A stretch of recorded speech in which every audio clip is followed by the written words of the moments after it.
Assalamualaikum warahmatullahi wabarakatuh. Alhamdulillah wa ala Muhammad. Bishrah li sadri wa yassir li amri wa hlul 'uqdatam min lisani yafqahu qawli ya rabbal alamin. Alhamdulillah pada kesempatan kali ini kita masih diberikan kesehatan oleh Allah sehingga kita dapat kembali belajar. Mudah-mudahan Allah berikan kita ilmu yang barokah dan manfaat. Amin ya rabbal alamin. Kemudian salawat serta salam juga tetap terlibatkan kepada Nabi kita Nabi Muhammad SAW. Mudah-mudahan kita semuanya nanti di hari kiamat sama-sama dipanggil dari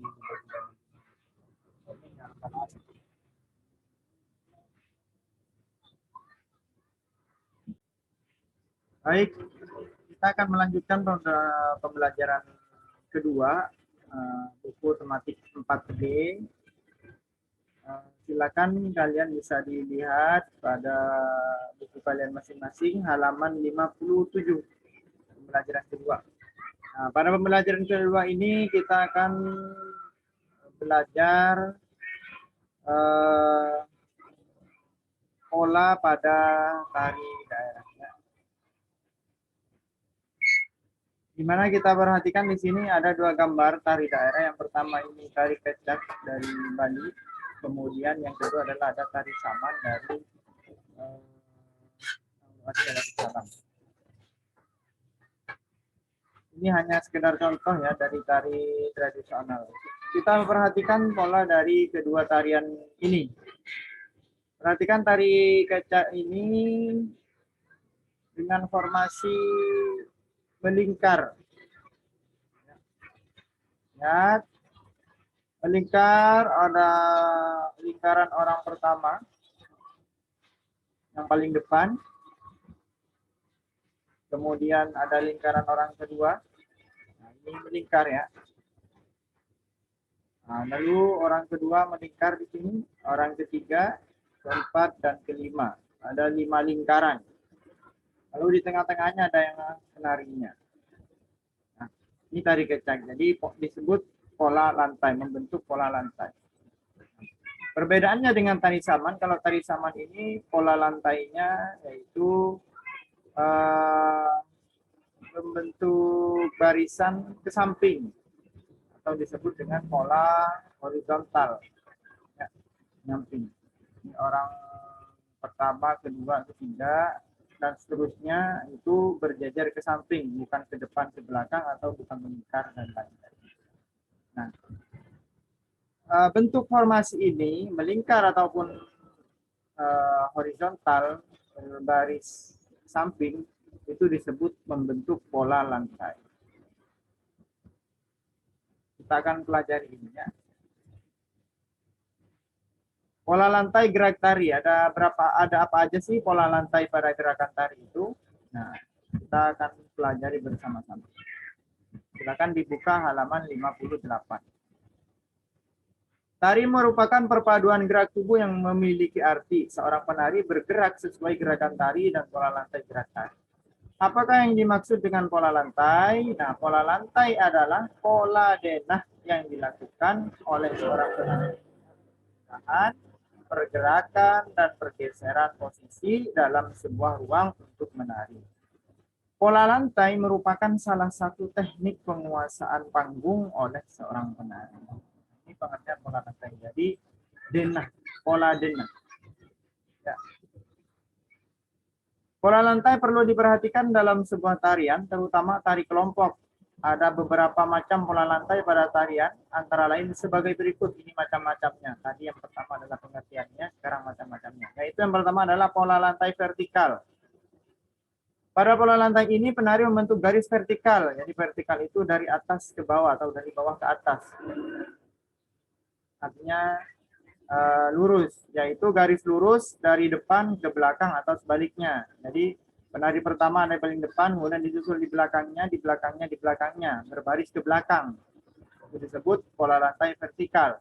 Kemudian ada yang kedua adalah pola lantai horizontal. Pada pola lantai ini penari berbaris membentuk garis lurus ke samping seperti tadi pada gambar sebelumnya pada tari saman. Ini disebut pola lantai horizontal. Kemudian yang ketiga ada pola lantai diagonal. Pada pola lantai ini, penari berbaris membentuk garis menyudut ke kanan atau ke kiri. Diagonal, garis diagonal itu menyudut ke kanan atau ke kiri. Miring. Nah, garis miring. Seperti pada titik C ini namanya diagonal. Ini tadi vertikal, horizontal, diagonal, dan yang ketiga adalah pola lantai melingkar. Pada pola lantai ini, penari membentuk garis lingkaran, seperti pada tari kecak tadi. Nah, kemudian pola lantai ini dibuat untuk memperindah pertunjukan karya tari. Oleh karena itu, dalam pembuatan pola lantai harus memperhatikan beberapa hal.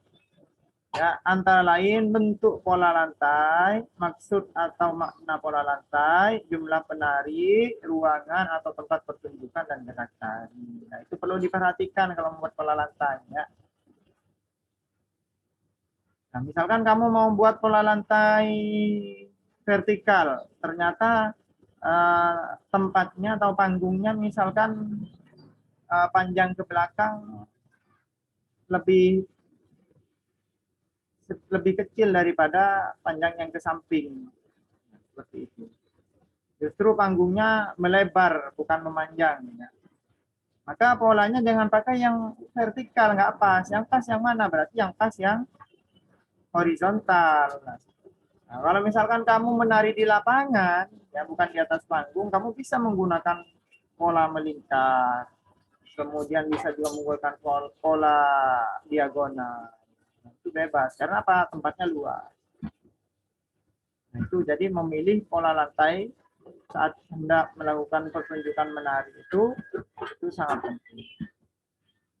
Pada dasarnya ada dua pola garis dasar pada lantai, yaitu garis lurus dan garis melengkung. Polanya dasarnya ada dua. Lurus seperti ini lurus, lurus, lurus, dan melengkung. Hanya ada dua pada dasarnya. Nah, garis lurus memberikan kesan sederhana tapi kuat. Ya kan? Sederhana tapi kuat, terlihat kompak banget. Sebaliknya, garis lengkung memberikan kesan lembut tetapi lemah.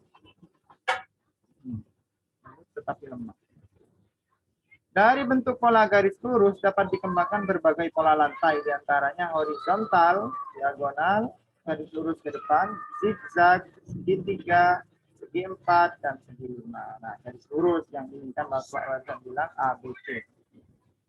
Dari bentuk pola garis lengkung dapat dikembangkan berbagai pola lantai.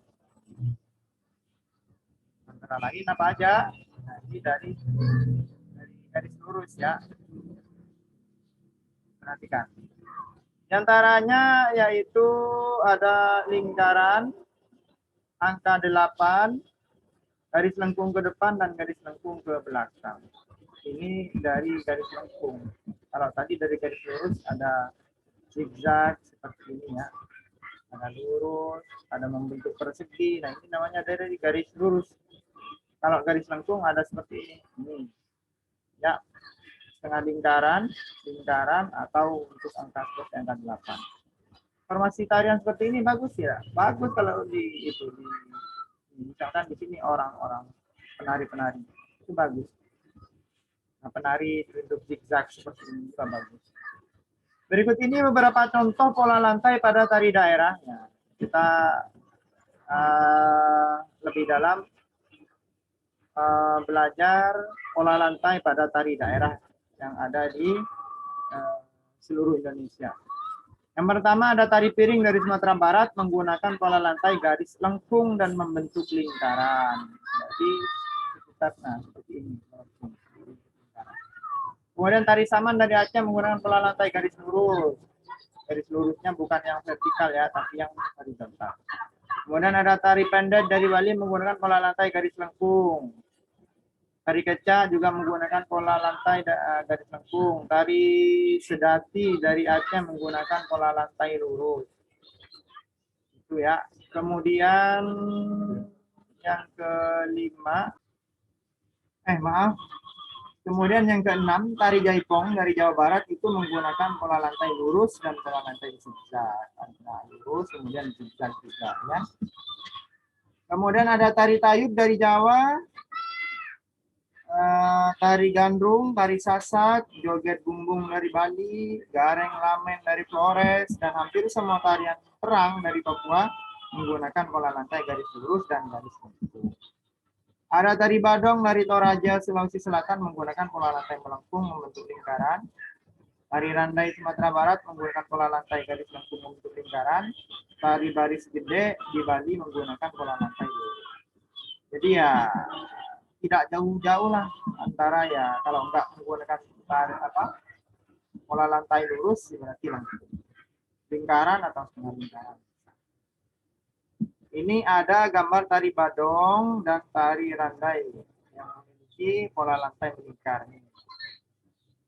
Lingkarnya melingkar.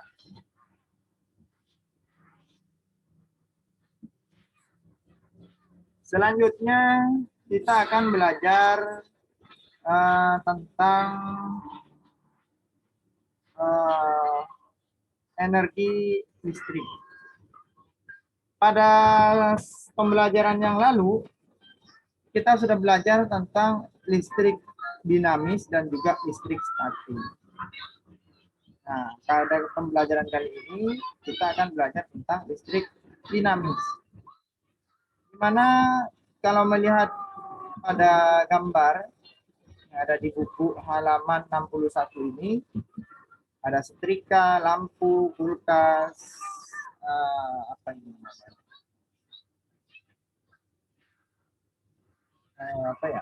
Tape ya.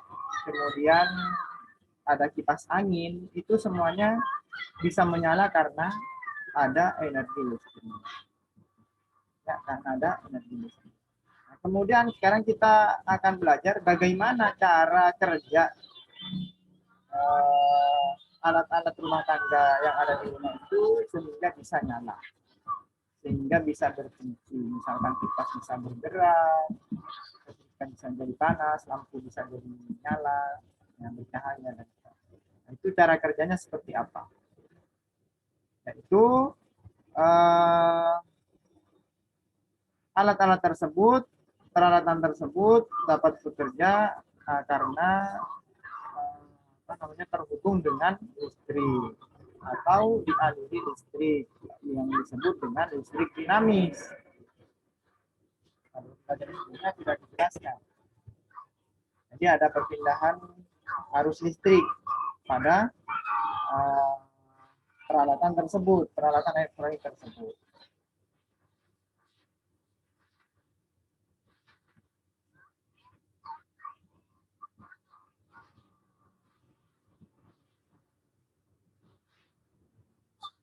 Setelah jadi cara kerjanya itu alat peralatan elektronik rumah tangga tersebut, apa televisi dan segala macam itu dapat dapat berfungsi karena terhubung dengan sumber listrik. Di mana sumber listrik itu? Pada stop kontak yang ada di rumah masing-masing. Arus listrik akan mengalir melalui penghubung atau yang berupa kabel dari sumber listrik menuju mesin dalam alat elektronik tersebut. Ini menggunakan melalui kabel, listrik itu akan mengalir dari sumber listrik ke kontak ke alat elektronik. Contoh sederhana adalah kipas angin. Jika kabel steker kipas angin dimasukkan ke stop kontak, maka arus listrik akan mengalir dari stop kontak menuju motor kipas angin. Listrik dapat menghidupkan motor, sehingga motor menggerakkan bilah-bilah kipas angin. Kemudian melalui peralatan elektronik, energi listrik dapat berubah bentuk. Energi listrik dapat berubah menjadi energi panas, energi gerak, energi suara, dan juga energi cahaya. Perubahan energi, ya, bentuk energi tersebut membuat energi listrik dan alat elektronik menjadi sangat bermanfaat dalam kehidupan sehari-hari. Energi listrik melalui peralatan elektronik dapat membantu manusia menyelesaikan pekerjaan dengan lebih cepat dan lebih ringan. Selain itu juga membuat hidup menjadi lebih nyaman. Ya, jadi lebih cepat menggunakan energi pemanfaatan energi listrik. Nah ini sudah pernah dipelajari sebenarnya di kelas kita ya. Untuk penjelasan pembelajaran 2 cukup sampai sini. Mudah-mudahan ada manfaatnya. Jika ada yang kurang dimengerti, silakan bisa ditanyakan saat pembelajaran online atau boleh bertanya langsung melalui via Japri atau di kolom komentar. Itu saja dari Bapak. Allahu a'lam bishawab. Bapak akhiri. Assalamualaikum warahmatullahi wabarakatuh.